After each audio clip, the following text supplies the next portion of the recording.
Welcome to CNN Vantage Point. I'm Craig Morgenstern, Senior Investment Officer with CNN Wealth Management.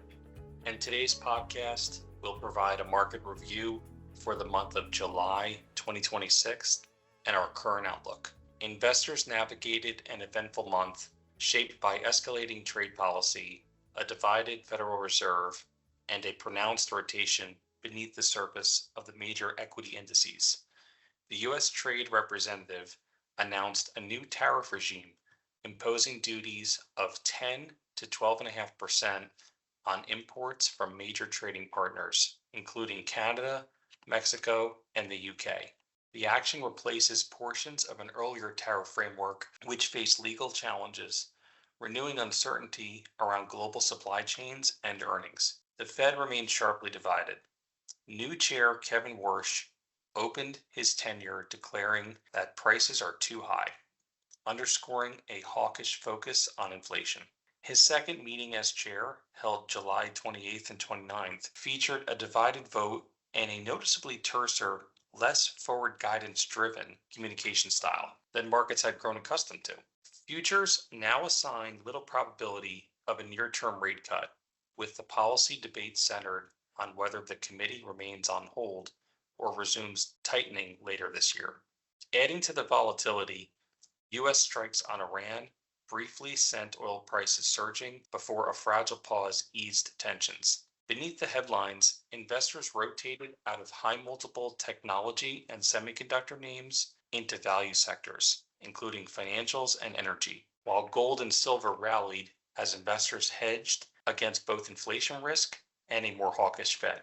Fixed income markets sold off through July, with the 30-year Treasury yield touching levels last seen in 2007, as easing expectations faded and the curve steepened modestly on tariff and geopolitics-driven inflation risk. Global equity markets enter August at an inflection point.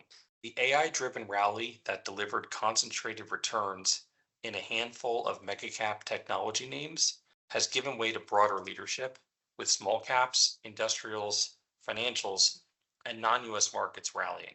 Elevated valuations among prior high flyers, inflation still above the Fed's 2% target, and a more competitive tariff landscape argue for measured, evidence-based positioning rather than reactive shifts. This reinforces our discipline of global diversification and prudent rebalancing. The Fed's July 28th and 29th meeting was a key focal point, with hawkish new chair Kevin Warsh's commentary closely watched amid an internal divide between officials favoring easing and those pressing for tighter monetary policy. Markets continue to grapple with growing concerns from rising Middle East tensions, fresh tariffs, and semiconductor volatility. Given the rotation, we see opportunities to rebalance portfolios and potentially tax-loss harvest within our equity allocation. Our fixed income positioning continues to favor investment-grade credit quality. We'd like to remind our listeners that market conditions can change quickly. As circumstances and facts change, CNN's market views and portfolio positioning may change accordingly. If you would like more information about our current positioning and market thoughts, please contact any of our wealth management advisors. And if you like this podcast, we'd be grateful if you would share it with your friends. On behalf of the entire CNN Wealth Management team, we thank you for listening. Please note, views are subject to change based on market conditions and other factors. These views should not be construed as recommendation for any specific security or sector. Client portfolios may or may not be at the positionings discussed due to, but not limited to, distributions, tax management limitations, systematic purchases, etc. Some products are not FDIC insured or guaranteed, not a deposit or other obligation of the bank, not guaranteed by the bank, and are subject to investment risk, including the possible loss of principal amount invested, and are not insured by any other federal government agency.